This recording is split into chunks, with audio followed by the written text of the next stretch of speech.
«Vete a buscar un lugar donde morirte, ya no sirves para nada», gritó mi hijo. Recogí mis cosas, las metí en 2 maletas y me fui. 3 días después, lo que descubrí en su oficina destruyó su vida para siempre. Me alegra que estés aquí. Si estás viendo este video, dale like, suscríbete al canal y cuéntame desde dónde estás escuchando esta historia. Dejemos juntos una bendición en los comentarios, para que quien la lea sienta que Dios también toca su corazón. Soy Isidora Beltrán, tengo 60 años.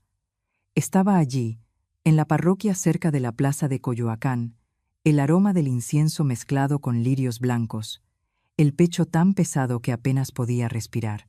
Mi esposo don Aurelio yacía en el ataúd con el rostro sereno, pero yo no. El dolor me punzaba el alma, como si cada recuerdo me cortara por dentro. Parientes y vecinos se acercaban a dar el pésame, murmuraban palabras de consuelo y me daban palmadas suaves en el hombro. Yo intentaba sonreír aunque los ojos me ardían. Entonces llegó Rodrigo, mi hijo, junto con Vanessa. Venían impecables. Él con un traje negro perfectamente planchado. Ella con un vestido entallado, tan elegantes que parecían salidos de una revista. Rodrigo me rodeó con un brazo ante todos y dijo con voz suave: «Mamá, ya estoy aquí, no te pongas así». Vanessa inclinó la cabeza y se secó unas lágrimas falsas. En ese momento aún creí que estaban realmente dolidos, y mi corazón se ablandó un poco entre tanto vacío. Después del funeral, Rodrigo insistió en llevarme de regreso a casa, en Coyoacán. Yo iba en el asiento del copiloto, agotada, con la mente perdida en los recuerdos de Aurelio. En el camino, él empezó a hablar con ese tono meloso que siempre usaba cuando quería convencerme: «Mamá, he estado pensando que mereces algo mejor. Hay unas residencias para adultos mayores muy lindas por Calzada de Tlalpan, con seguridad, enfermeras, jardines. Sería más cómodo para ti». Sus palabras me congelaron el alma. No respondí nada, solo asentí para no discutir. Cuando llegamos, me tiré en la cama y lloré otra vez por mi marido, por lo que fue y por lo que ya no sería. Durante los 7 días siguientes, Rodrigo venía casi todos los días, moviéndose por la casa como si ya fuera suya. Dejaba folletos sobre senior living encima de la mesa, o trípticos de departamentos de descanso en Miguel Ángel de Quevedo. «Mira», mamá decía, «este lugar está precioso, tiene jardín, doctor y hasta capilla». Yo solo guardaba silencio, pero dentro de mí algo se encendía, una sospecha, un miedo. Esa noche, sin hacer ruido, reuní mis documentos: la escritura de la casa, los recibos de luz y agua, el acta de matrimonio. Los guardé en mi viejo bolso de cuero y los escondí bajo la cama. Sentía el corazón golpearme el pecho. No sabía qué iba a pasar, solo que debía estar preparada. Una tarde, el sol caía dorado sobre el portón. Rodrigo llegó manejando su BMW. El motor rugió suave antes de apagarse. Bajó del coche con paso firme, arrastrando 2 maletas ya listas. Las ruedas golpeaban el cemento. Tac, tac, tac. Detrás de él venía Vanessa, cargando una caja de plástico con adornos, sonriendo. Abrí el portón de hierro, confundida, sin entender. Pero ellos entraron directo a la sala, como si la casa les perteneciera. Yo me quedé en la entrada, aún con las llaves en la mano, y el corazón latiéndome con fuerza, presintiendo que lo peor estaba por comenzar. Rodrigo se volvió hacia mí con voz firme: «Mamá, hemos tomado una decisión. Vanessa y yo nos mudamos aquí de inmediato». Me quedé helada. «¿Mudarse a la casa de quién?», pregunté apenas. Él soltó una sonrisa sarcástica. «En realidad, no hay duda. Según el testamento de papá, todo esto me pertenece». Sus palabras me cayeron como un rayo. Sentí la sangre subir a la cara, las manos temblando. Aurelio jamás me habló de algo así. Mientras tanto, Vanessa ya estaba reacomodando los estantes, colocando sus portarretratos en la mesa, fotos de boda perfectas, con sonrisas que ahora se me antojaban falsas. Rodrigo abrió su maleta, colgó sus trajes en el closet principal, el mismo donde Aurelio solía guardar los suyos. Intenté mantener la calma. Esta es mi casa, le recordé con voz contenida. Él bajó el tono, pero su mirada era de hielo. Te dejé quedarte por compasión. Ya es hora de que busques tu propio lugar. Sentí un nudo en el pecho, un dolor que me apretaba las entrañas. Esta casa, que Aurelio y yo levantamos con años de trabajo y sacrificio, ¿ahora resultaba ser suya? Quise gritar, pero la voz se me rompió antes de salir, y entonces explotó la bomba. Rodrigo levantó la voz, pronunciando cada palabra con claridad cruel. Búscate dónde ir a morirte. Ya no sirves para nada. El aire se volvió denso, el silencio cayó pesado, tan absoluto que se escuchaba el tic-tac del reloj. Vanessa evitó mirarme, bajó la cabeza y cerró la cremallera de otra maleta, fingiendo que aquello no iba con ella. Las palabras de mi hijo me atravesaron el alma, más dolorosas que la muerte de Aurelio. ¿Mi propio hijo? ¿El niño que crié con tanto amor diciéndome que ya no sirvo para nada? Me quedé inmóvil, las lágrimas corriendo, sin poder emitir un sonido. Sentí que el mundo entero se desmoronaba. Rodrigo metió la mano en su cartera y me extendió 2.000 pesos. Con esto te alcanza, unos días, dijo con desdén. Dejó sobre la mesa una tarjeta con el número de un supuesto hogar de retiro. Tomé el dinero sin sentir los dedos, como si fuera papel viejo. Me ordenaron empacar unas cuantas cosas. Rodrigo manejó hasta un hotel barato en Tlalpan, de esos que cobran por hora o por noche, con olor a humedad y paredes descascaradas.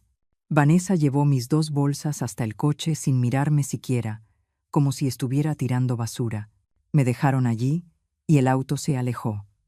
El silencio fue ensordecedor. Me senté en la cama húmeda, cubriéndome el rostro, y por fin lloré. Lloré con todo el dolor, la vergüenza y la soledad de una vida entera. ¿Cómo pudo mi hijo tratarme así? ¿Qué hice tan mal? En medio de esa oscuridad, una voz resonó en mi memoria, la de Aurelio, serena y firme. No firmes nada sin leerlo. Él siempre fue cuidadoso con los papeles, protector de lo nuestro. Me limpié las lágrimas, tomé el teléfono con manos temblorosas y busqué el número del licenciado Ramírez, el notario que manejó la compra de la casa. Tenía que actuar. No podía permitir que me lo arrebataran todo. El dolor seguía ahí, pero algo dentro de mí comenzó a encenderse. Una chispa de determinación. La llama de una mujer que, aún herida, no está dispuesta a rendirse. A la mañana siguiente, me levanté cuando aún apenas amanecía. La habitación del hotel barato en Tlalpan olía a cigarro viejo y a limpiador de piso barato. Me senté al borde de la cama, con las manos temblando, contando el dinero que quedaba en mi cartera. Exactamente 1.780 pesos. Me faltaban 220 para pagar la noche. Me puse de nuevo el abrigo negro del funeral, recogí el cabello y salí a la calle. El metro de la línea 2 estaba repleto de gente rumbo al trabajo. Me abrí paso hasta el último vagón y permanecí de pie desde Tasqueña hasta Niños Héroes, aferrada al tubo metálico, con el corazón ardiendo. Al bajar en Insurgentes, caminé por toda la avenida Chapultepec hasta llegar a la colonia Roma. Los pies me dolían por los zapatos viejos, pero apreté los dientes, no podía caerme ahora. La notaría del licenciado Ramírez estaba en un edificio antiguo de la calle Colima. Empujé la puerta de vidrio, la campanilla sonó con un tintineo. La secretaria levantó la vista, sorprendida. «Doña Isidora, Dios mío», pensé que se había ido de viaje. Sonreí con frialdad, sin responder. Rodrigo había corrido la voz de que yo me había ido lejos, para que nadie me buscara. Ramírez salió del despacho, con la camisa blanca impecable y la corbata azul oscuro. Me miró, pálido. «Doña, ¿qué le pasó? Pase, por favor». Lo seguí a su oficina. El aroma a madera y café de olla me golpeó con un nudo en la garganta.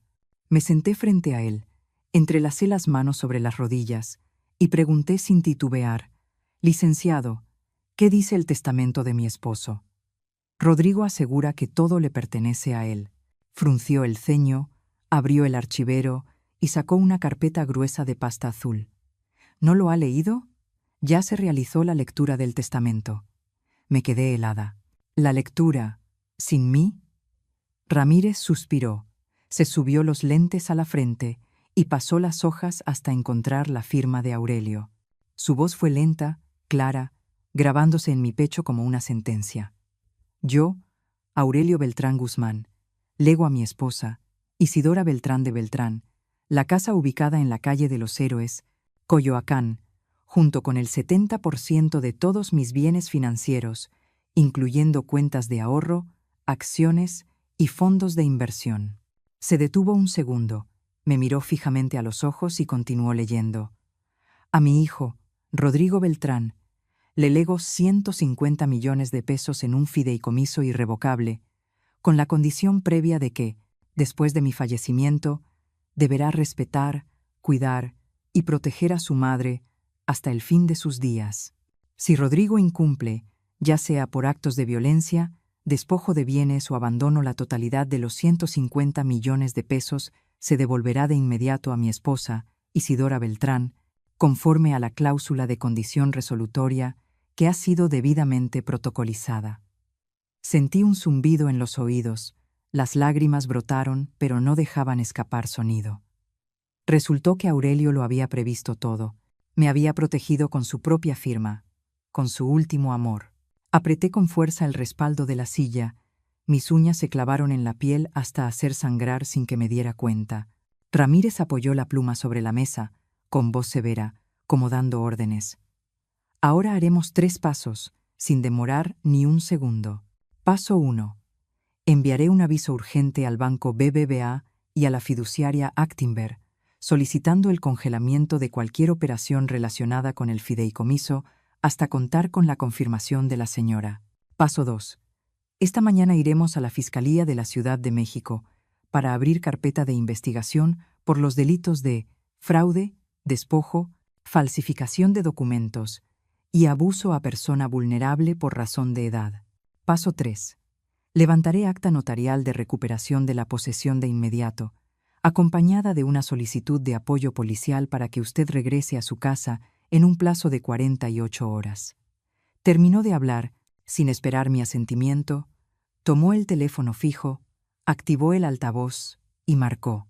Una voz femenina, clara y breve, respondió: Agente Valeria Ortega, Policía de Investigación. Ramírez resumió el caso en menos de 1 minuto y dijo: Necesito acompañamiento para una diligencia de recuperación de inmueble mañana por la tarde. La víctima es persona mayor.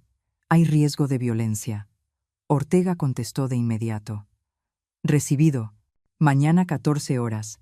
Me confirma dirección exacta. Papeles en orden. Licenciado. Nada de espectáculos. Me llevaron a la fiscalía en la calle Doctor Erazo, en la colonia Roma. Firmé la denuncia. Las manos me temblaban, pero la letra quedó clara.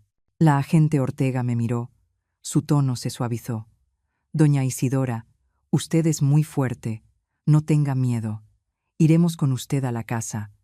Con los papeles en regla, nadie la podrá desalojar. Asentí. Las lágrimas volvieron a brotar, pero esta vez eran lágrimas de esperanza. Al salir de la fiscalía, el sol en la Roma brillaba intenso. Me quedé en la acera. El viento levantó los pliegues de mi capa negra y apreté con fuerza los 2 números recién guardados en el teléfono: Ramírez y Ortega. En mi cabeza solo resonaba una frase de Aurelio, que me susurró la noche en que estuvo más grave. Si nuestro hijo te falla, mi amor, no discutas. Actúa. Me sequé el rostro, respiré hondo. Ahora tenía un arma. Ahora iba a actuar.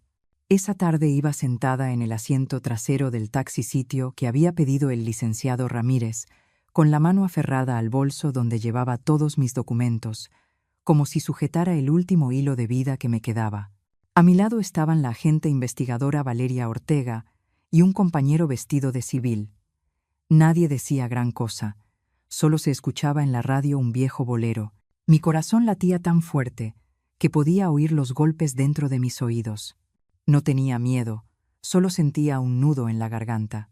Un nudo por tener que enfrentar de nuevo al hijo que me había echado a la calle. Un nudo por necesitar a la policía para poder volver a entrar en la casa donde viví más de 30 años. El coche se detuvo frente al portón verde de Coyoacán. Estaba entreabierto, como si ya ni se molestaran en cerrarlo, convencidos de que yo jamás me atrevería a regresar. En el patio había varias cajas de cartón grandes con el logo de una tienda de muebles de lujo en Polanco. Sentí que se me encogía el alma. Ya habían pedido nuevos muebles. Planeaban reemplazar todo lo que era mío y de Aurelio. Vanessa salió a abrir, vestida con una blusa de seda blanca, el cabello recogido en un moño alto, y con esa sonrisa dulzona que siempre mostraba en Instagram. Nos miró y torció la boca, como si viéramos a repartidores de gas. ¿Pasa algo? Ortega dio un paso al frente, su voz tranquila pero cortante. Policía de investigación. ¿Se encuentra en casa Rodrigo Beltrán? El rostro de Vanessa palideció. Balbuceó. Esta es nuestra casa. Yo permanecí detrás de Ortega, sin decir palabra, mirándola directo a los ojos. Por primera vez en mi vida no me sentí su suegra, sino una mujer a la que le habían robado su hogar. Ramírez levantó en alto el acta notarial con el sello rojo. Su voz resonó como campana de iglesia. Este es el domicilio legal de doña Isidora Beltrán de Beltrán. Ella es la única propietaria. Aquí están los documentos. Les pedimos entregar las llaves de inmediato. Rodrigo salió de la cocina con un manojo de llaves. Su rostro mantenía la misma seguridad de siempre, pero los ojos le temblaban de ira. Me miró un segundo, confundido, y enseguida me espetó con voz tensa. ¿Qué hace aquí, mamá? ¿Otra vez quiere armar un escándalo? No puede hacer esto delante de los vecinos. Sentí cómo me subía la sangre a la cara. ¿Escándalo? ¿Yo causaba un escándalo por reclamar mi propia casa? Ortega no le permitió seguir. Señor Rodrigo Beltrán, existe una denuncia por fraude, despojo y maltrato a persona mayor. Tenemos orden de apoyo para restitución de vivienda. Entregue todas las llaves ahora mismo. Dispone de 2 horas para recoger sus pertenencias personales. Lo demás se retirará bajo supervisión en fecha programada. No hay discusión. Rodrigo intentó justificarse. Pero mi padre me dejó la administración. Yo solo quiero lo mejor para mi madre. Ramírez soltó una risa seca, su tono cortante como una navaja. El testamento es clarísimo, señor.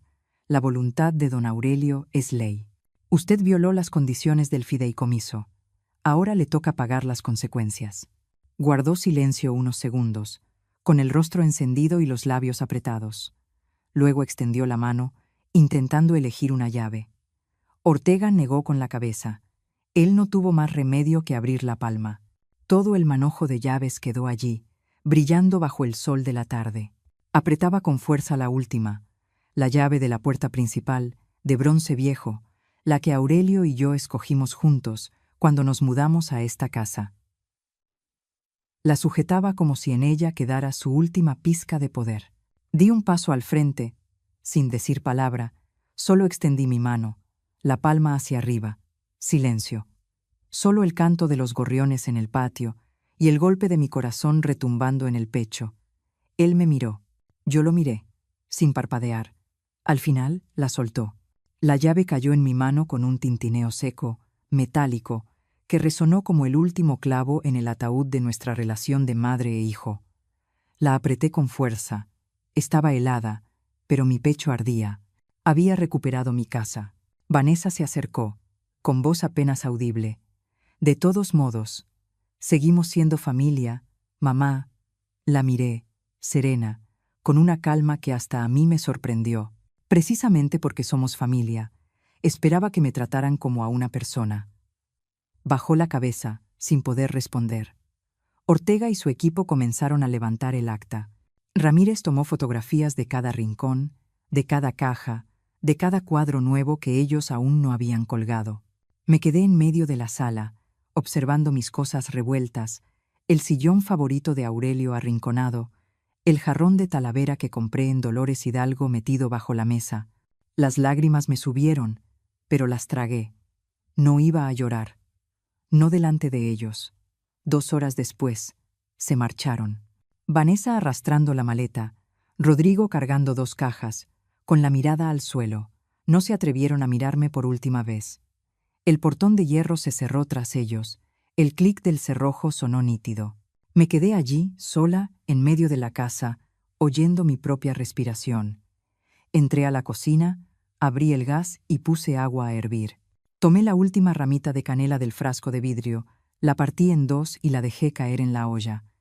El aroma se extendió, cálido, familiar. Recuperé unas tazas de talavera que estaban bajo el mueble, las lavé y las coloqué en su lugar de siempre. Abrí la ventana del patio trasero. El perfume dulce de las bugambilias entró, mezclándose con el del café de olla que hervía alegremente. Me quedé de pie, apoyada en el marco, cerrando los ojos. El viento de Coyoacán me rozó el cabello. Por primera vez en muchos días, pude respirar. Ortega se acercó y dijo en voz baja: «Doña Isidora, si vuelven a molestarla, aunque sea con una llamada o un mensaje, me llama de inmediato, sin importar la hora. Ya se está tramitando la orden de protección urgente. Usted ya no está sola». Asentí, sin decir palabra, y le apreté la mano. El apretón de una mujer de más de 55 años, que fue echada a morir por su propio hijo, y que hoy recuperaba su casa, y a sí misma. Serví el café de olla en una taza de talavera azul cobalto y di un sorbo. Amargo al principio, luego dulce, como la vida misma. Dejé la taza sobre la mesa, mientras la luz dorada del atardecer caía sobre los azulejos antiguos. Susurré, solo para mí: «Aurelio, ya estoy en casa». Aquella mañana me levanté cuando el cielo aún estaba gris, con el corazón ardiendo. Casi no dormí en toda la noche, escuchando cómo las bugambilias golpeaban la ventana mientras una sola frase no dejaba de dar vueltas en mi cabeza. Si Aurelio estuviera vivo, nunca habría permitido que su hijo le hiciera esto a su madre. Me puse el suéter color esmeralda que a él más le gustaba, recogí el cabello y pedí un taxisitio para pasar por el licenciado Ramírez. Él ya me esperaba en la esquina de Avenida Universidad, con su viejo portafolio de cuero en la mano y los ojos enrojecidos por haber cosido expedientes hasta la madrugada. Entramos a la sucursal del banco a las 8 menos cuarto. El aire helado del aire acondicionado me hizo estremecer, pero el verdadero frío estaba en mi pecho. Marisol Pineda, la encargada del fideicomiso, nos condujo a una pequeña sala de juntas con paredes de cristal esmerilado. Era joven, con el cabello recogido en un moño alto y una voz suave pero firme.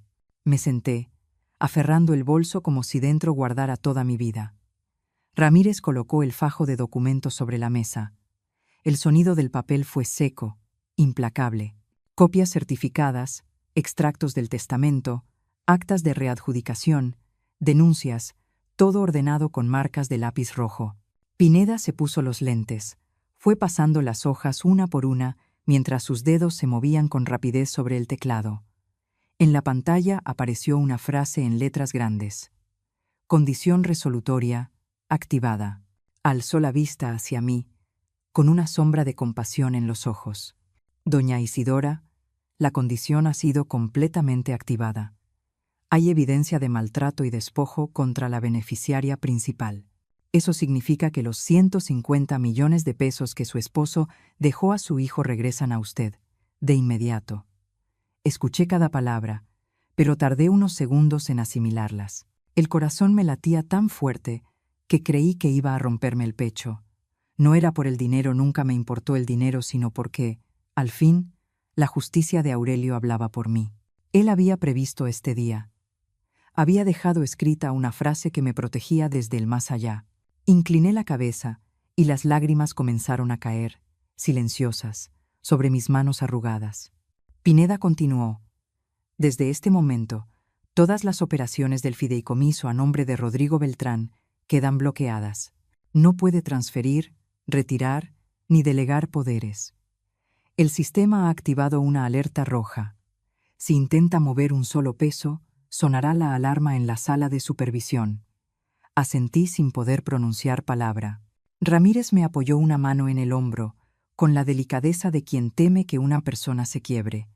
Luego vino la parte de las firmas. Me entregaron el nuevo expediente Cairi Grisé.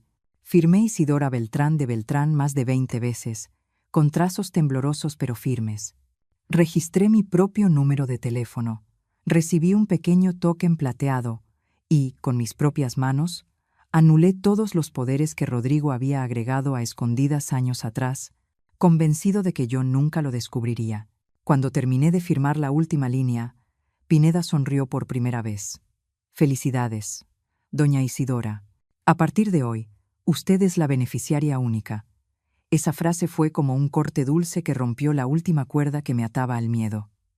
Rompí en llanto ahí mismo, sollozando como una niña. Ramírez me alcanzó un pañuelo. Pineda, en silencio, me sirvió un vaso de agua. Lloré de alivio, de tristeza y de certeza, porque desde ese instante ya no era la anciana expulsada de su propia casa. Era la verdadera dueña, tal como Aurelio siempre quiso. Al salir del banco, el sol ya estaba alto. Ramírez envió de inmediato el oficio electrónico al comité de administración del fraccionamiento. Solo 15 minutos después, recibí un mensaje de don Jaime. Doña Isidora, ya recibí el oficio. Todos los documentos falsos de Rodrigo fueron anulados. A partir de ahora, usted es la única propietaria de esta casa. Por la tarde, Valeria Ortega vino a visitarme. Llevaba una chaqueta de mezclilla y el gafete de policía escondido en el bolsillo. Abrí el portón, la invité a pasar y, en silencio, preparé café de olla como antes. El aroma a canela y café se extendió por toda la casa. Ortega se sentó en el viejo sofá y sacó su libreta. ¿Podría mostrarme todas las facturas de luz, agua, gas e internet desde el año pasado? Y si usted lo autoriza, haré también un inventario de los bienes de la casa, por si ellos regresan a reclamar algo. Asentí y abrí cada cajón, sacando el grueso fajo de recibos. Ella fue tomando fotos de todo. El juego de cerámica Talavera que don Aurelio compró en Dolores Hidalgo en 1998, el reloj de péndulo alemán, el armario de nogal, incluso la pequeña tetera de cobre con la que sigo preparando el café. Cada vez que presionaba el obturador, sentía que me devolvían un pedacito del corazón.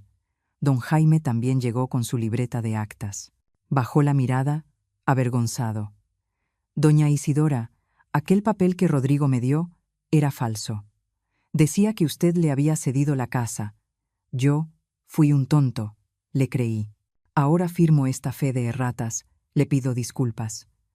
Puse mi mano sobre su hombro, con voz ronca. No tiene que disculparse. Usted también fue engañado. Ahora con su ayuda es suficiente. Firmó temblando y estampó el sello rojo del comité sobre el documento de corrección. Al mirar aquella tinta fresca, sentí que recuperaba toda una vida. Cuando todos se fueron, me quedé sola en la sala. Saqué del cartón el juego de Talavera que Vanessa había tirado sin cuidado. Lo limpié pieza por pieza y lo coloqué de nuevo en su lugar. Tomé fotos de cada rincón de la casa limpia, ordenada, mía, y se las envié a Ortega con una nota. Esta es mi casa. Nadie vuelve a echarme. Esa noche me senté junto a la ventana, abrazando una taza de café de olla todavía caliente. Afuera, las bugambilias ardían rojas bajo la luz del farol. Le susurré a Aurelio, aunque ya no estuviera. ¿Ves, amor? Ganamos. Nuestro hijo activó con sus propias manos la cláusula que tú dejaste. Recuperé todo. Recuperé nuestra casa, nuestra dignidad. Las lágrimas volvieron, pero esta vez eran de alivio.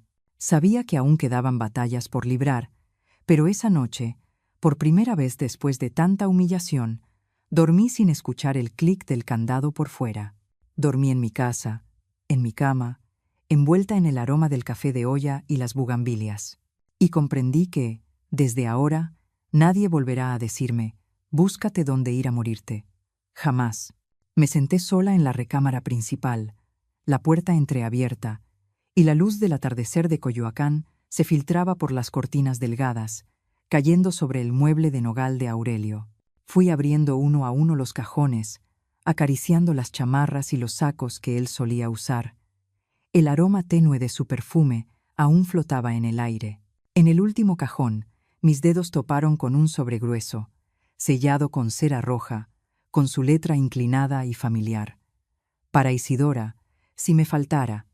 El corazón me dio un vuelco. Con las manos temblorosas rompí el sello. El papel amarillento, pero las letras seguían nítidas. Él había escrito: Mi querida Isidora, Si algún día yo ya no estoy, y si nuestro hijo, ese en quien pusimos todas nuestras esperanzas, llega a herirte, no discutas, no supliques, no llores tratando de explicarte. Actúa. Recupera el lugar que siempre te ha pertenecido, dueña de esta casa, dueña de estos bienes, dueña de tu propia vida. Esto no es venganza, es amor con columna vertebral. Aurelio. Leí una y otra vez la carta. Las lágrimas caían una por una sobre el papel y no me atrevía a secarlas, por miedo a borrar su escritura. Sentí como si él estuviera sentado a mi lado, poniendo su mano sobre mi hombro, como solía hacerlo cuando quería calmarme. Dolía, pero era un dolor dulce. Por primera vez en mucho tiempo no me sentí sola. Lo tenía a él, aunque ya no estuviera. Me limpié las lágrimas, tomé el celular y fotografié cada página con cuidado. Se las envié al licenciado Ramírez con un mensaje corto. Aquí está el original. Guárdelo, por favor. Luego doblé la carta, la metí en un sobremanila nuevo, lo sellé y escribí encima. Carta de don Aurelio.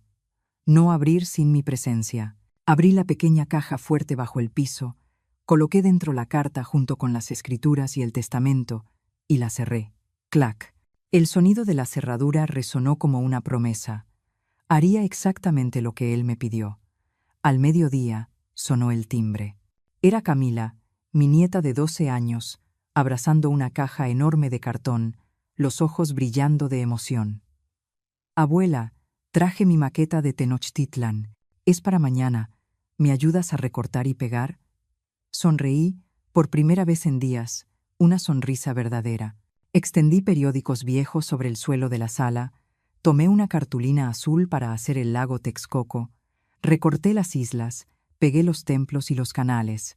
Camila se sentó a mi lado, trabajando mientras me contaba historias del colegio, de sus amigas. De pronto levantó la mirada, con voz pequeñita. «Abuela, ¿por qué ya no vives con mi papá?» Me quedé quieta, mirándola directo a los ojos. Sentí un nudo en el pecho, pero no quise mentirle.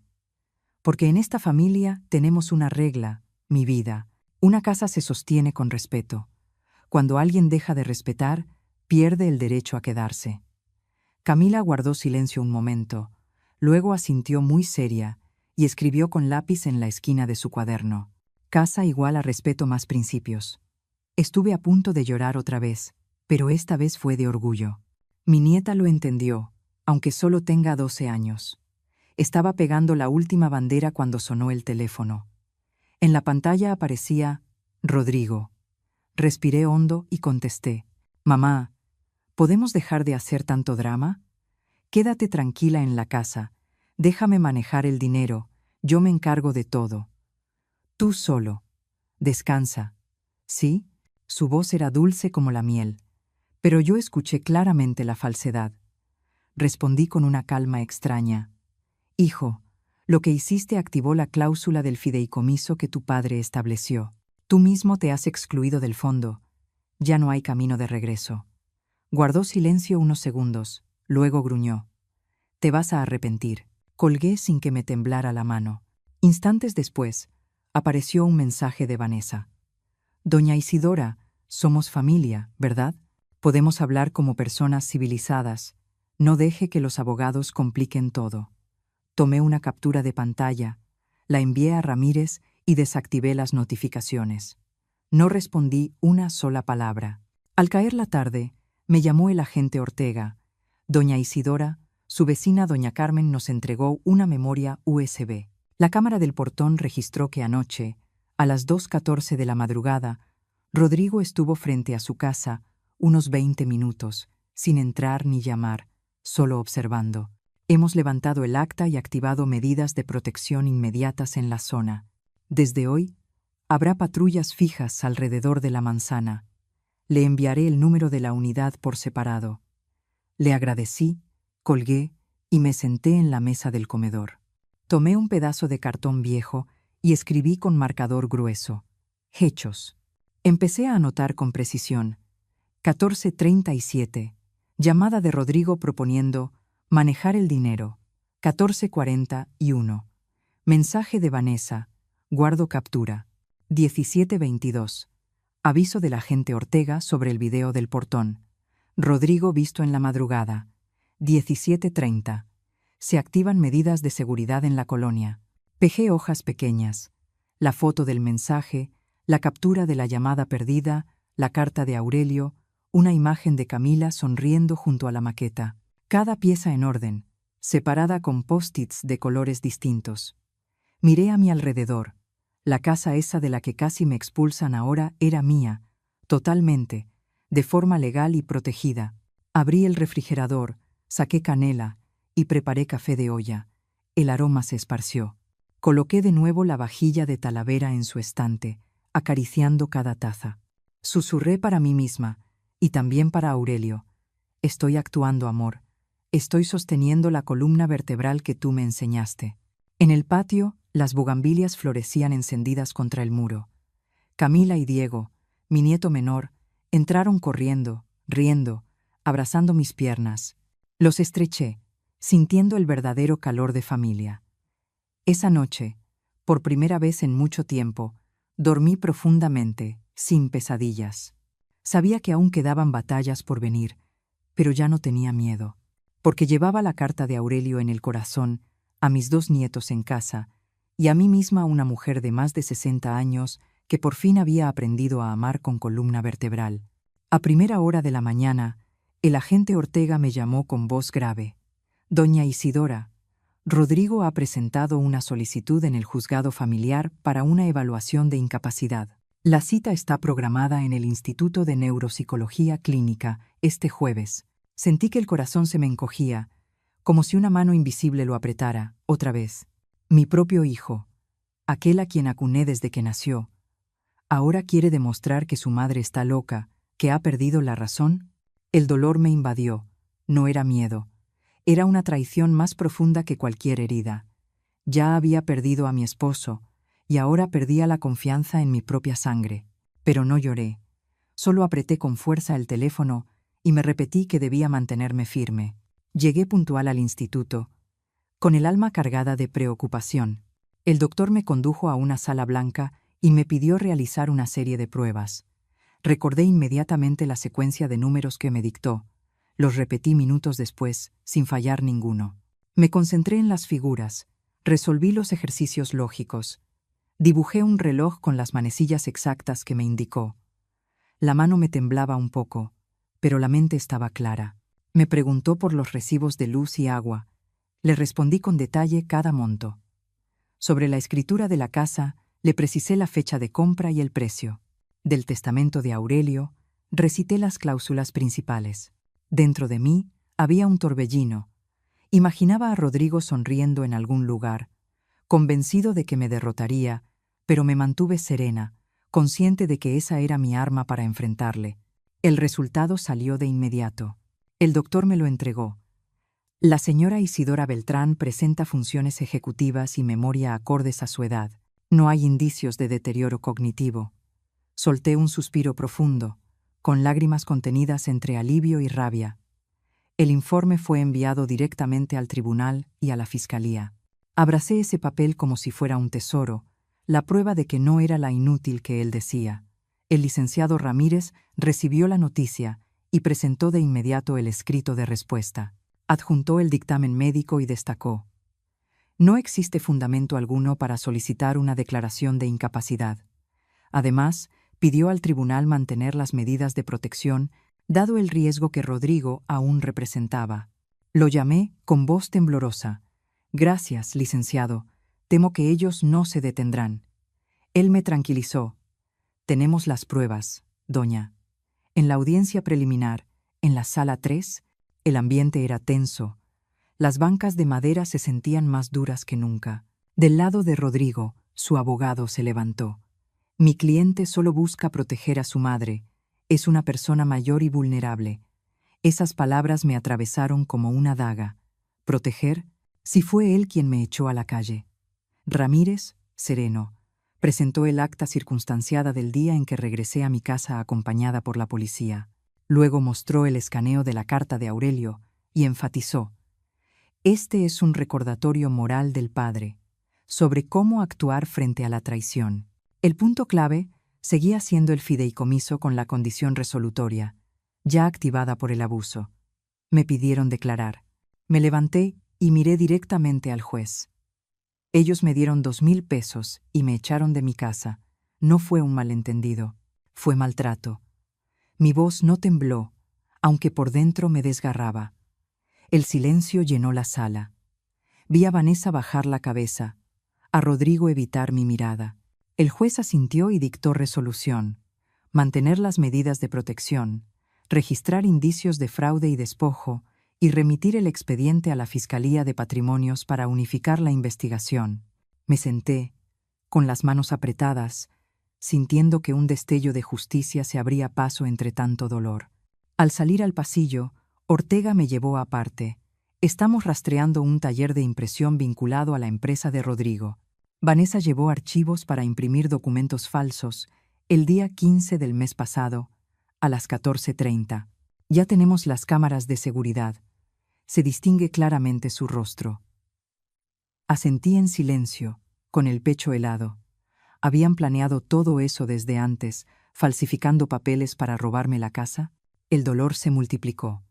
No solo había perdido mi hogar, también había perdido a la nuera que un día me llamó mamá. Por la noche, al llegar a casa, estaba preparando un café de olla cuando sonó el teléfono. Un número desconocido. Una voz masculina distorsionada dijo: «Retire la demanda, o se arrepentirá». El corazón me golpeó el pecho, el miedo me subió hasta la garganta, pero no respondí. Colgué enseguida. Llamé a Ortega para contarle y me dijo: «No se preocupe, pasaremos este número a la unidad cibernética para rastrear el email y la IP». Me quedé sentada, con las manos temblando, pensando en Camila y Diego, mis nietos. ¿Y si se atrevían a ir contra los niños? Ese miedo por mi pequeña familia me devolvió la claridad.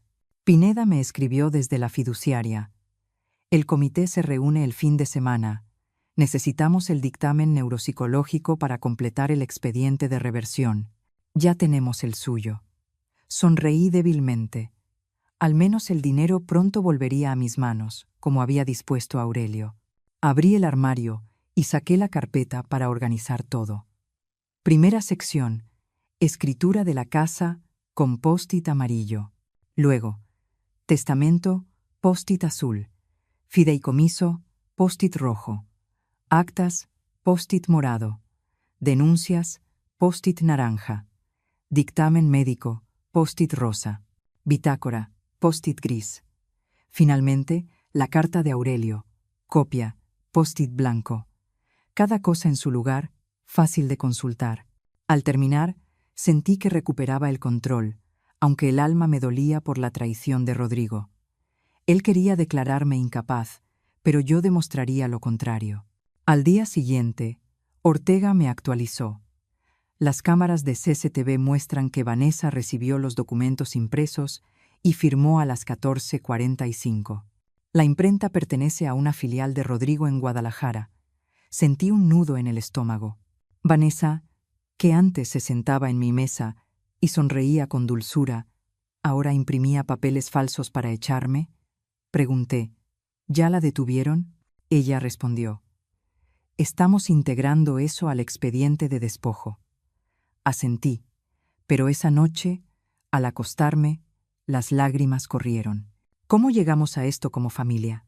Ramírez llamó con más detalles para reforzar la defensa.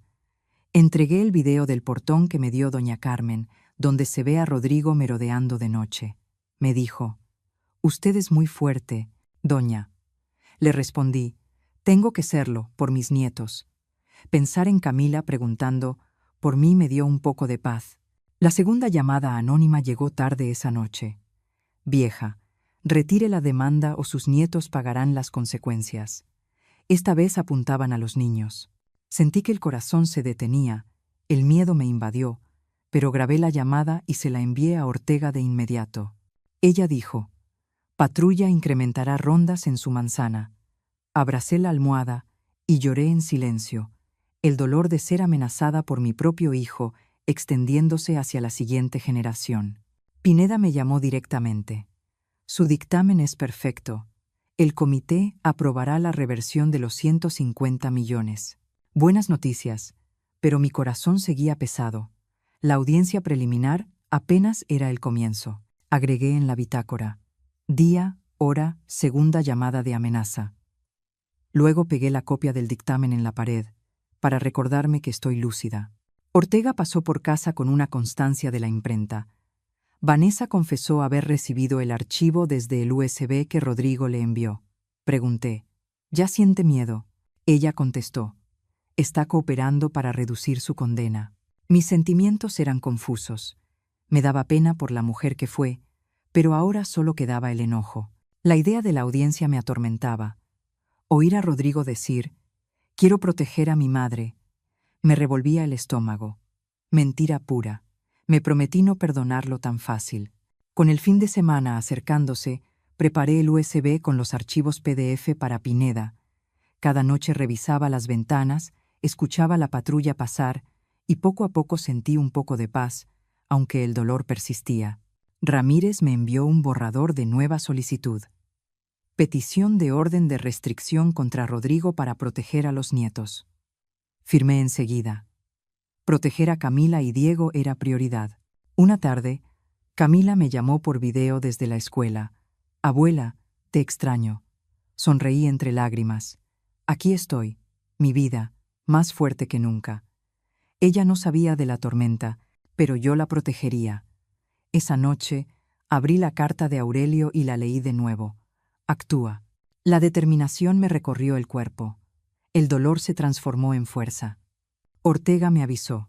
La unidad cibernética rastreó la IP de las llamadas.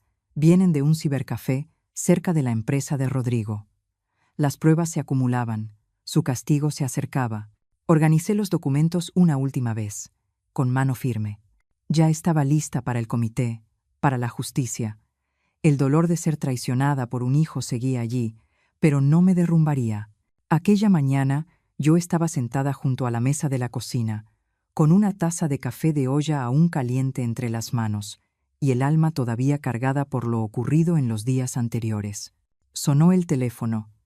Era la agente Ortega. Su voz sonaba seria. Doña Isidora, la unidad financiera terminó la revisión. Descubrimos un flujo de dinero que sale de la cuenta de Rodrigo hacia una empresa fantasma en Guadalajara. Son transferencias pequeñas y periódicas, que luego se agrupan para retiros grandes. Es claro que se trata de lavado de dinero o de ocultamiento de fondos. Al oír eso, sentí que el corazón se me apretaba, un dolor profundo que me dejó sin aliento. Mi propio hijo, el niño que alguna vez acuné en mis brazos, involucrado en algo tan sucio.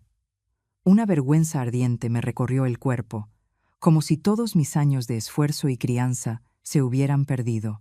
¿Estás segura?, pregunté con la voz temblorosa. Ortega confirmó: completamente. Tenemos pruebas de las transacciones. Mi corazón se rompió, no solo por el dinero, sino porque Rodrigo había traicionado no solo a mí, sino también al legado de su padre. Ortega me dijo que debía firmar una autorización de inmediato para que el banco entregara los estados de cuenta, los códigos CLAVE y SWIFT relacionados. Dudé unos segundos. El miedo de que Rodrigo se hundiera aún más me dejó las manos frías.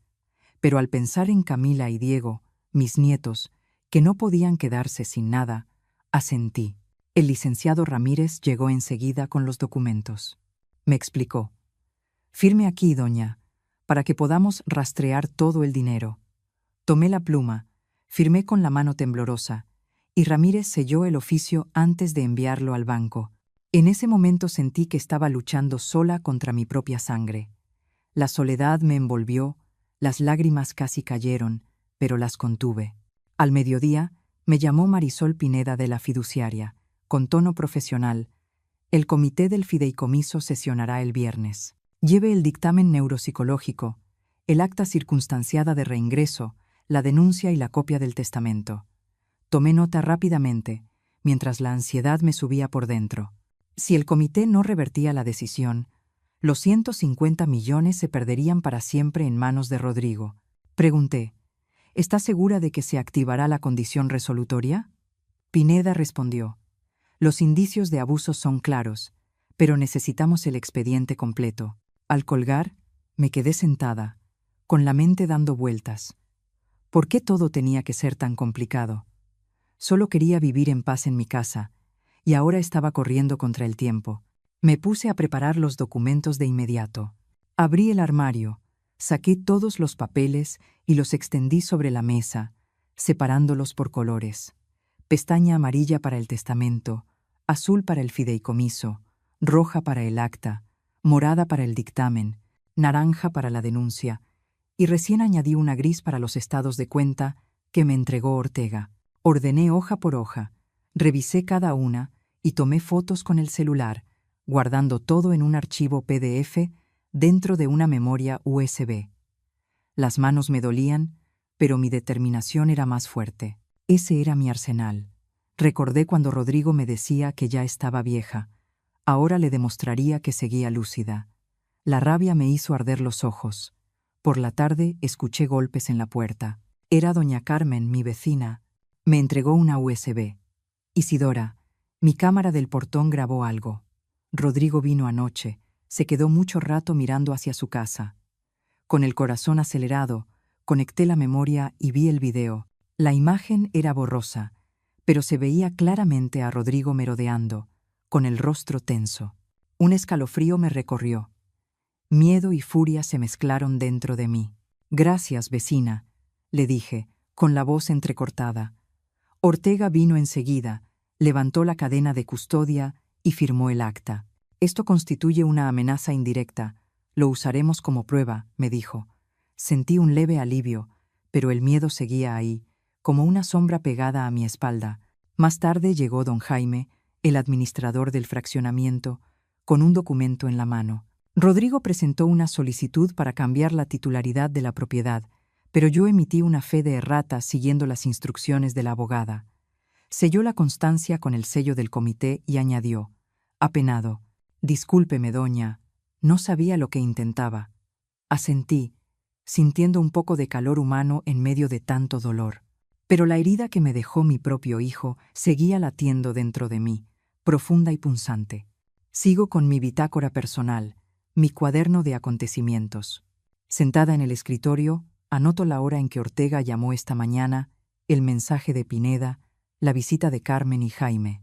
Cada entrada con un post-it de color distinto. Amarillo para llamadas, verde para pruebas, rojo para personas que vienen. Tomo fotos de la cerámica de Talavera en el estante sigue intacta, de la taza de café de olla aún tibia y del estado de la sala, para tener control si algo se daña. Hacerlo me da la sensación de que sigo sosteniendo mi vida sin dejar que Rodrigo me arrebate más. Por la noche, el teléfono vibra. Mensaje de Rodrigo. «Mamá, hablemos.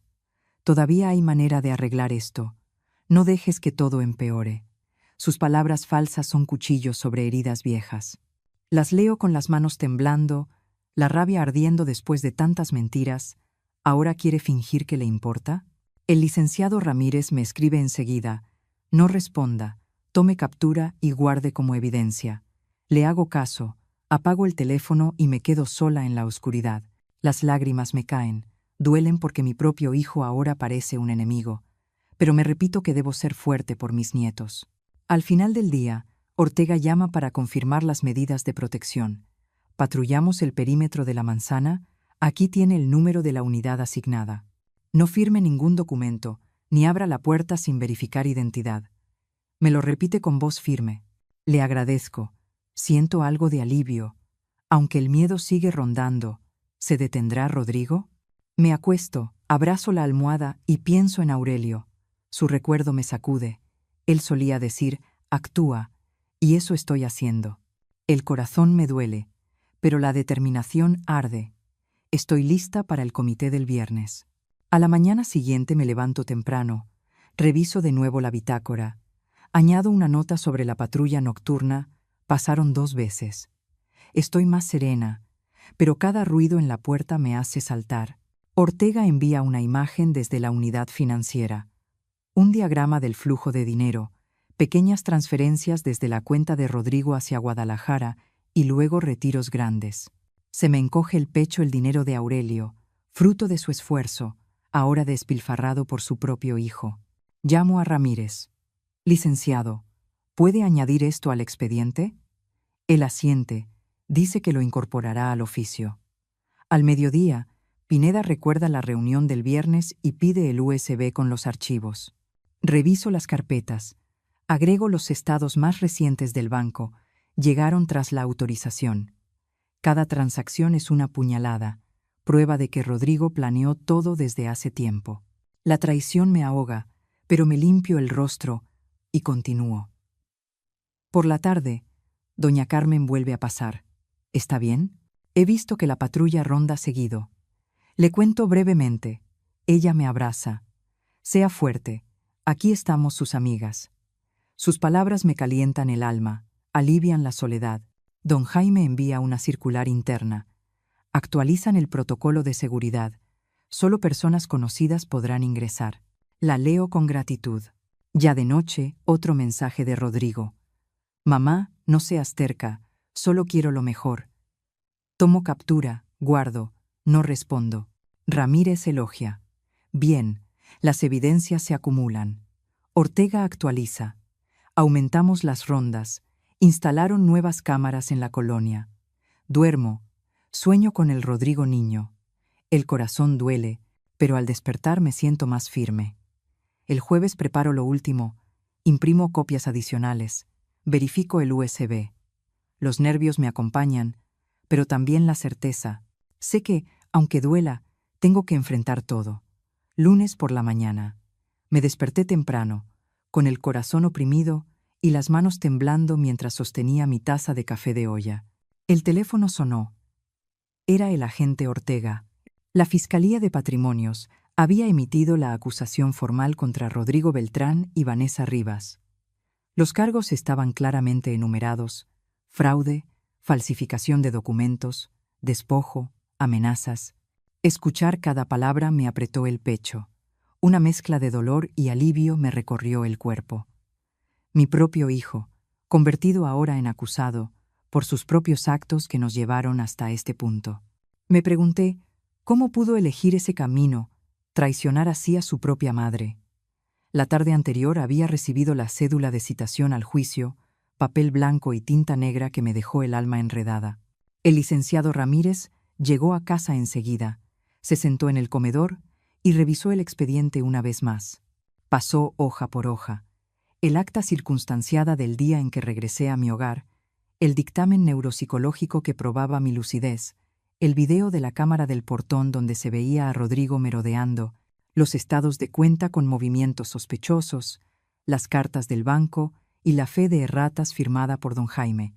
Todo perfectamente ordenado para la audiencia.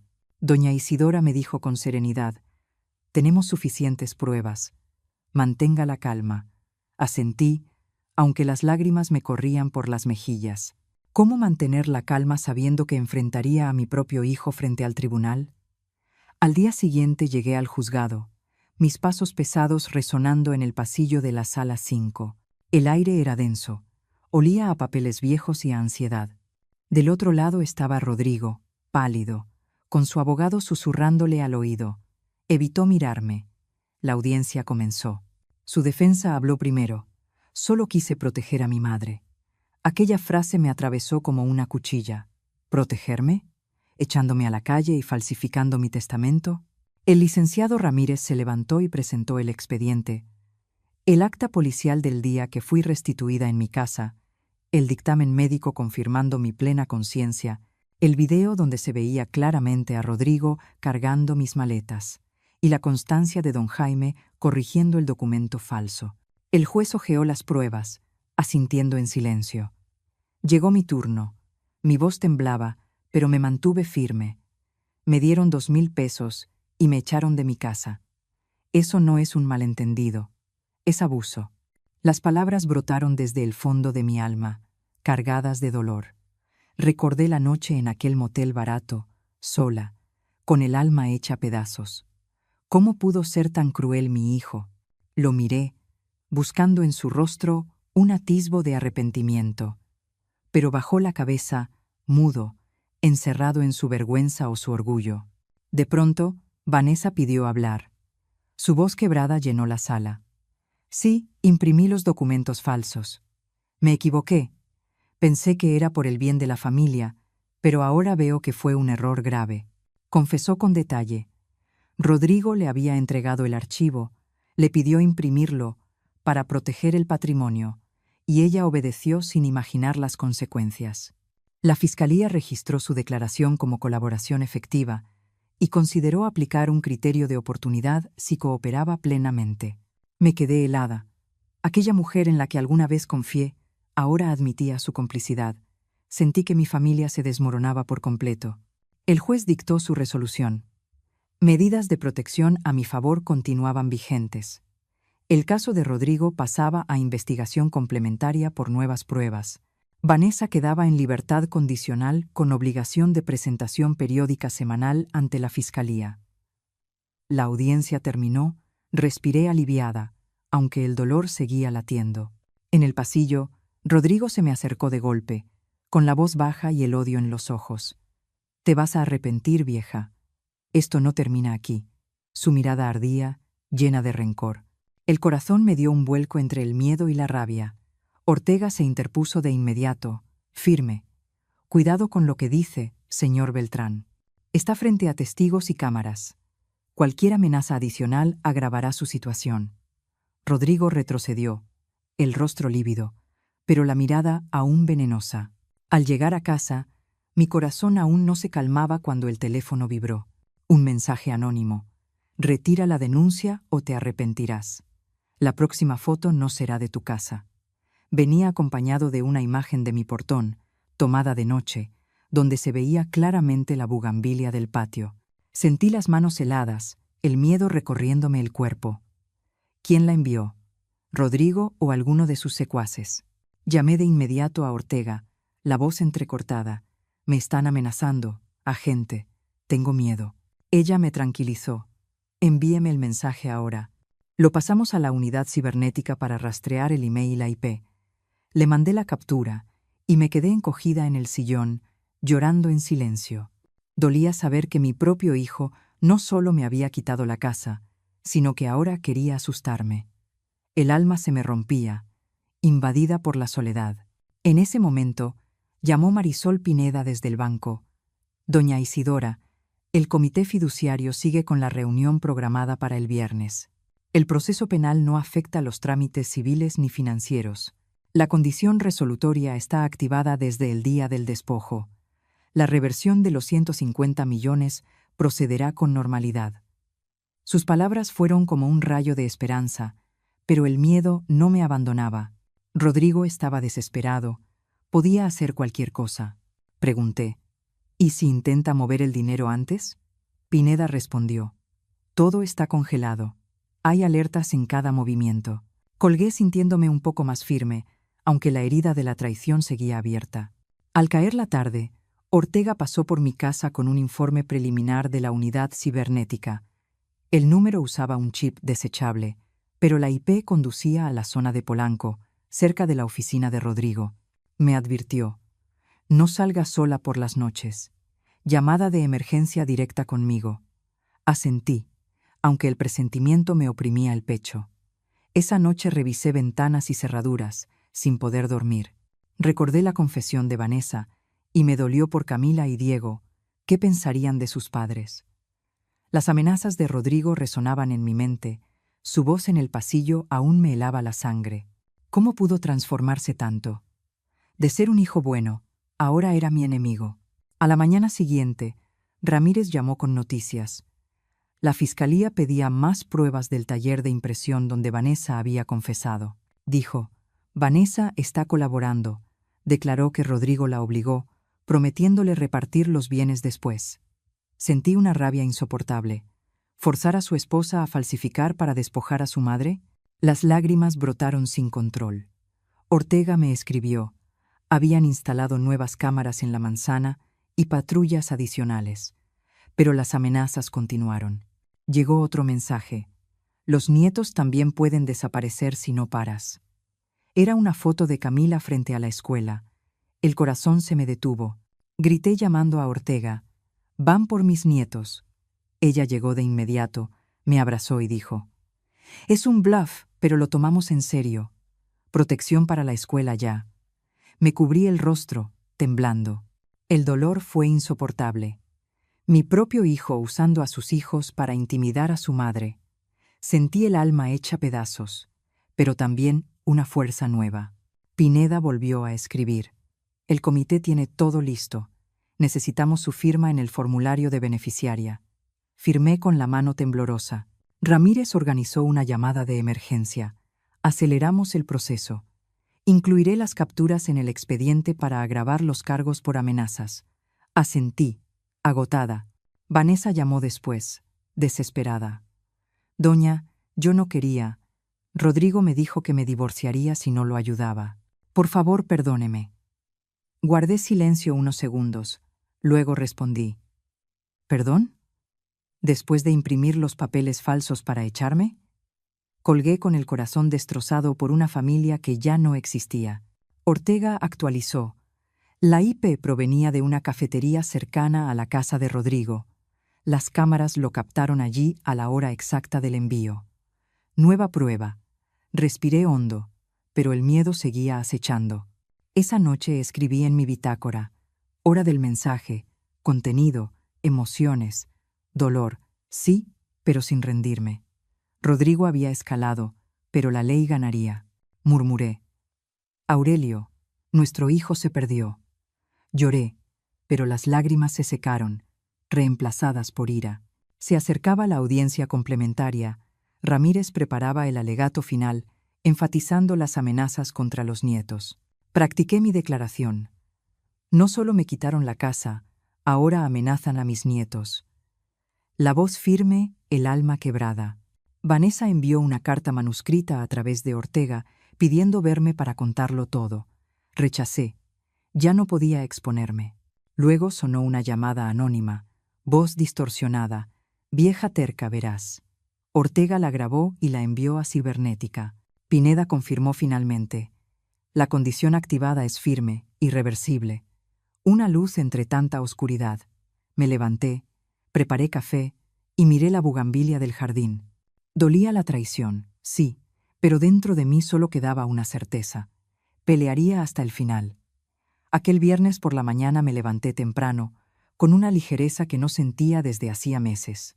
Me puse la blusa azul clara que le gustaba a Aurelio, tomé mi bolso con los documentos ordenados y salí junto con el licenciado Ramírez rumbo al banco sobre la avenida Universidad.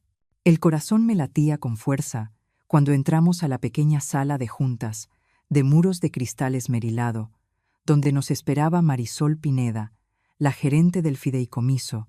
El comité deliberó a puerta cerrada por un rato, hasta que Pineda sonrió y me entregó el documento con sello húmedo, diciendo con voz firme: «Doña Isidora, acuerdo del comité fiduciario, reversión completada. Los 150 millones de pesos de Rodrigo ahora pertenecen a usted, conforme a la condición resolutoria que se activó». Sostuve el papel con las manos temblorosas, no por alegría repentina, sino porque el dolor del pasado volvió a atravesarme. Mi propio hijo había perdido todo con sus propias acciones. El alma me dolió al pensar en Rodrigo, aquel niño al que abracé tantas veces y que ahora solo perseguía un vacío. Pero tragué las lágrimas y asentí, agradecida, porque esto no era venganza, era justicia. Pineda me llevó al módulo de actualización y con tono profesional explicó: «Ahora usted es la beneficiaria única. Cancelaremos todas las autorizaciones previas de Rodrigo. Le entregaremos una nueva tarjeta, su token y claves OTP personales. Las alertas de movimiento se activarán de inmediato. Cualquier actividad sospechosa se notificará a su teléfono». Firmé los formularios KYC, con una sensación de cerrar, por fin, la puerta del pasado. Sentí el alma más liviana, aunque dolía comprender que había tenido que llegar a este punto, una madre defendiendo su patrimonio de su propia sangre. Al salir del banco, el sol matinal caía suave.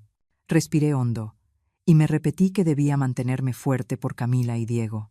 Al llegar al fraccionamiento en Coyoacán, vi un aviso pegado en la entrada de la administración del condominio: «Propietaria legítima, doña Isidora Beltrán. Cualquier solicitud de Rodrigo Beltrán carece de validez». El acceso se permitirá solo conforme al registro autorizado.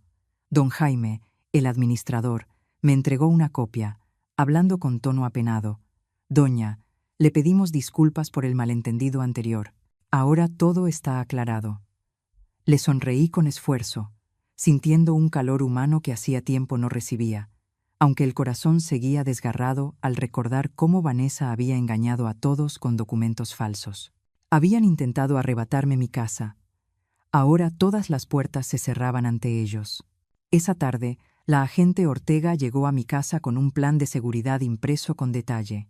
Extendió los papeles sobre la mesa y habló con voz seria pero cálida. Doña Isidora, las patrullas harán rondines en horarios fijos alrededor de la manzana. Este es el número de emergencia disponible las 24 horas. Si ve a Rodrigo merodeando, llame de inmediato. Seguiremos el protocolo. También añadí el contacto de la escuela de Camila y Diego, para coordinar traslados seguros. La escuché con los ojos nublados, agradecida y conmovida. Ortega había sido testigo de cuando me echaron de mi propia casa como si fuera una indigente, y ahora estaba ayudándome a reconstruir un muro de protección. «Usted es muy fuerte, doña», me dijo, posando su mano en mi hombro. Sentí un nudo en el pecho. Mi hijo se había convertido en una amenaza, pero mi deseo de proteger a mis nietos me daba una fortaleza nueva. Poco después, recibí la llamada de la fiscalía.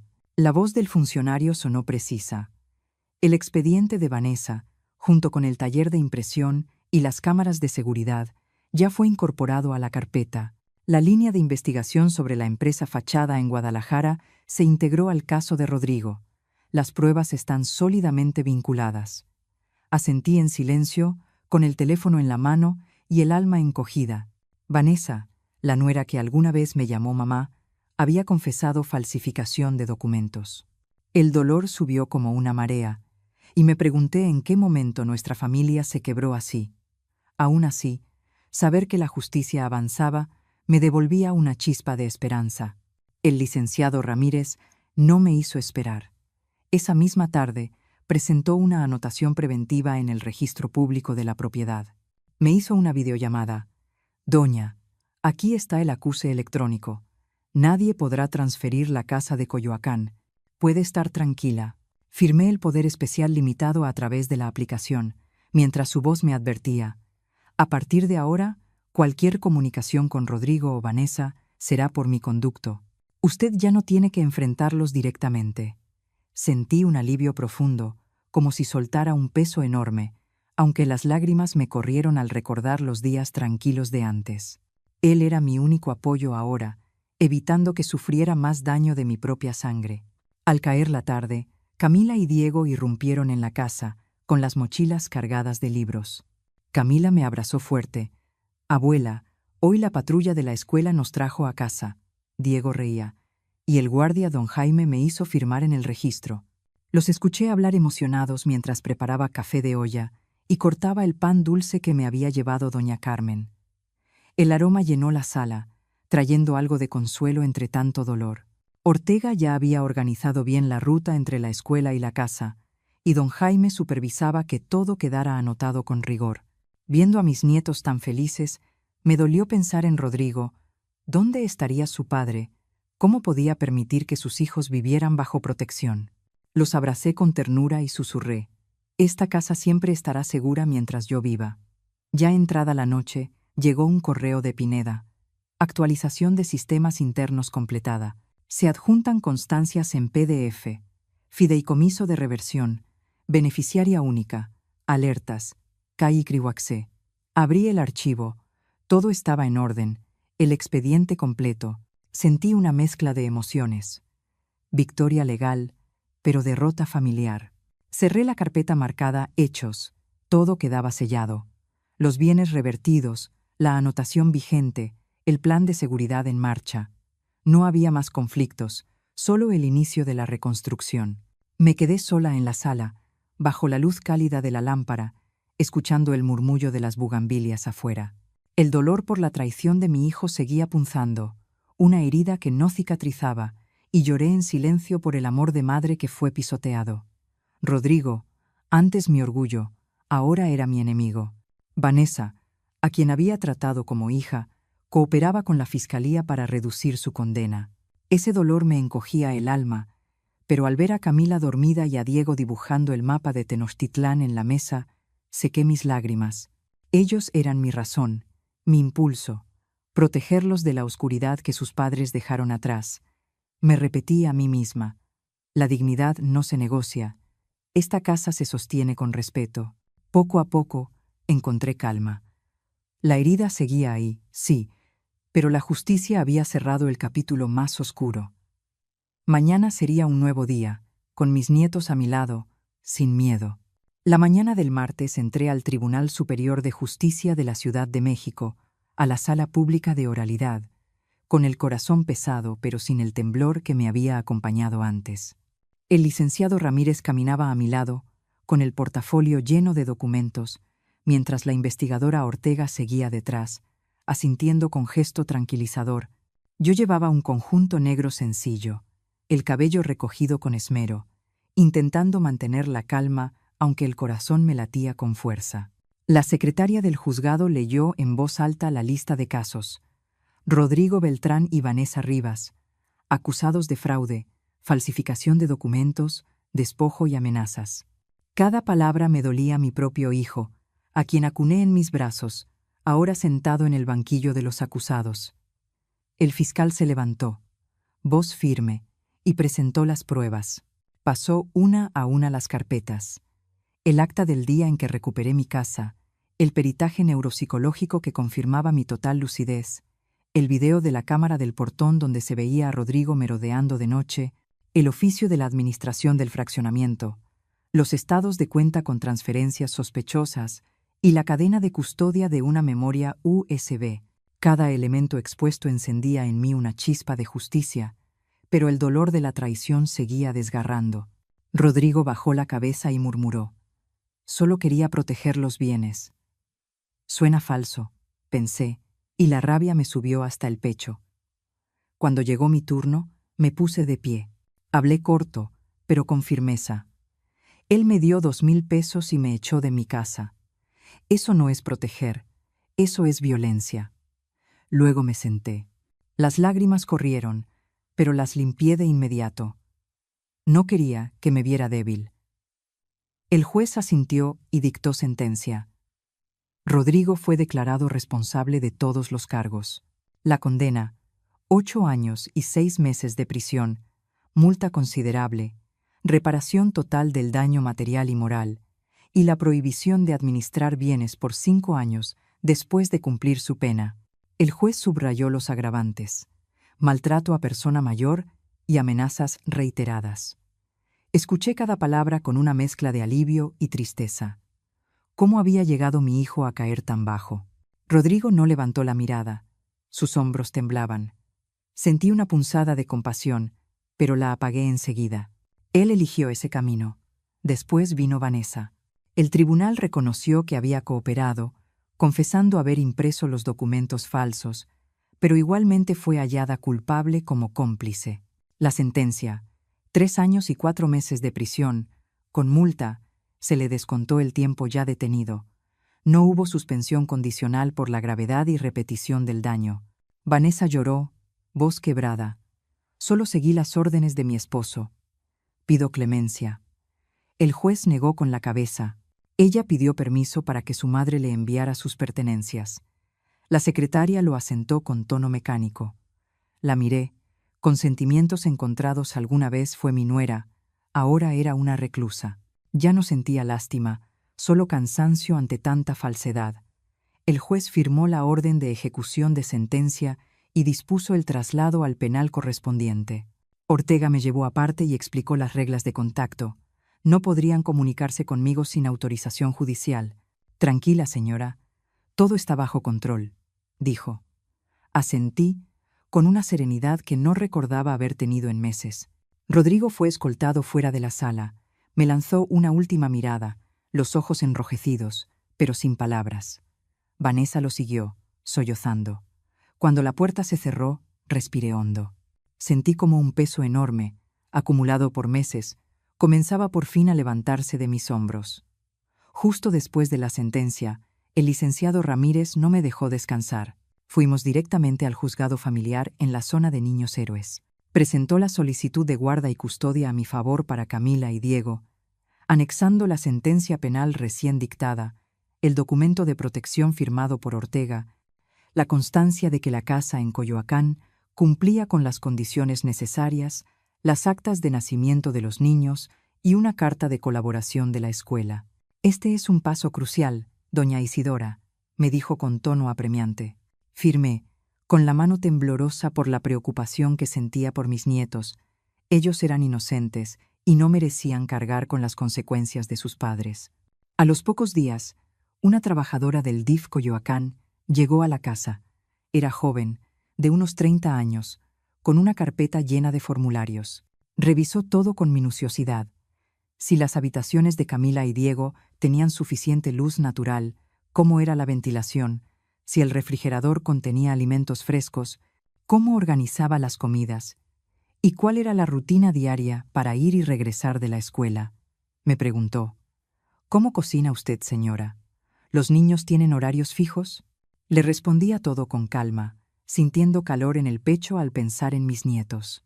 También entrevistaron a los vecinos.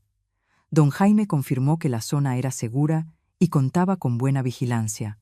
Doña Carmen firmó un documento y añadió: «Doña Isidora es una buena mujer, los niños estarán felices con ella». Escuchar eso casi me hizo llorar de gratitud. El juzgado familiar emitió rápidamente una medida provisional: custodia temporal a mi favor. Los derechos parentales de Rodrigo quedaban suspendidos mientras cumplía su condena por maltrato. Con Vanessa en prisión, el régimen de visitas se detenía. Cualquier contacto debía hacerse bajo supervisión del DIF. Cuando recibí los documentos, sentí un gran alivio. Por fin, los niños estaban protegidos. Tras 30 días de evaluaciones, el DIF emitió un informe positivo y el tribunal dictó sentencia definitiva. La custodia permanente de Camila y Diego quedaba en mis manos. El DIF realizaría visitas semestrales durante los primeros 6 meses. El derecho de visitas de los padres solo se reconsideraría después de que cumplieran su proceso de reinserción y demostraran su recuperación. Abracé los papeles con lágrimas de alegría. Por primera vez en mucho tiempo, sentí que el dolor había valido la pena. Mis nietos eran la razón de mi lucha, la luz en medio de tanta oscuridad. Paralelamente, se concluyeron los trámites civiles sobre la vivienda. El registro público de la propiedad envió la constancia con una anotación preventiva que impedía cualquier transferencia ilegal. La administración del fraccionamiento notificó al personal de seguridad. La tutora legal de los menores Camila y Diego es doña Isidora Beltrán. En el registro de acceso se actualizó la lista, autorizándome únicamente a recogerlos. Entregué al director de la escuela una copia de la resolución judicial, acordamos los horarios de salida. El equipo de vigilancia del fraccionamiento guardó mi número y prometió apoyo ante cualquier eventualidad. Camila llegó a casa con una maqueta de Tenochtitlán hecha por ella misma, los ojos brillando. «Abuela, saqué una calificación alta». Diego me pidió colgar su mapa junto a su escritorio sonriendo de oreja a oreja. Al verlos, mi corazón se derritió. Ellos eran mi verdadero hogar. El oficial Ortega vino a explicarme las normas del penal. Cualquier visita o videollamada debía pasar por el DIF y el juzgado. Firmé de conformidad, pero no solicité visitas. «Deje que el licenciado Ramírez maneje cualquier comunicación necesaria», le dije. Él asintió. «Usted solo concéntrese en los niños». La casa fue recuperando su ritmo. Coloqué en el refrigerador un cartel con los horarios de estudio, comidas y descanso, todo bien marcado. Por las mañanas, preparaba café de olla que perfumaba la cocina, calentaba tortillas recién hechas y guisaba frijoles con un toque de especias. Camila prefería acompañarlos con fruta. Diego pedía queso extra. Al anochecer, regaba las bugambilias del patio mientras escuchaba la brisa. Doña Carmen traía pan dulce y sonreía, para que los niños merienden. Don Jaime pasaba a recordarles a los guardias: «Anoten bien cada entrada y salida, sin descuidos». Antes de apagar la luz, escribí en mi cuaderno de notas: «La dignidad no se negocia. Un hogar solo puede mantenerse con respeto». Cerré el cuaderno y escuché las risas de Camila y Diego en su habitación, contándose historias del colegio. La reja del fraccionamiento se cerró suavemente. Coyoacán descansaba en silencio. Mi alma también descansó. Aún con las cicatrices del pasado, el futuro con mis nietos brillaba como una promesa. Aprendí que la dignidad no se negocia y que el amor, para perdurar, necesita disciplina. Cuando los límites son pisoteados, no discutas, actúa conforme a la ley, registra todo, conserva las pruebas, protege primero tu hogar y a los niños, y deja que la justicia haga el resto. Perdonar es una gracia, pero la confianza debe reconstruirse con responsabilidad y consecuencias. De lo contrario, la bondad solo se vuelve excusa para que el abuso continúe. Si estuvieras en mi lugar despojada y amenazada por tu propia familia, ¿escogerías luchar legalmente hasta el final, como yo lo hice, o te conformarías con un frágil acuerdo solo por mantener la paz? ¿Darías una oportunidad al arrepentimiento, o creerías que poner límites y obtener la custodia de tus nietos es la forma más justa de amar? Cuéntame qué harías tú y por qué en los comentarios. Me encantaría escuchar tu opinión. Que Dios te conceda paz y sabiduría a ti y a tu familia. Gracias por acompañarme en Historias con Calma. S.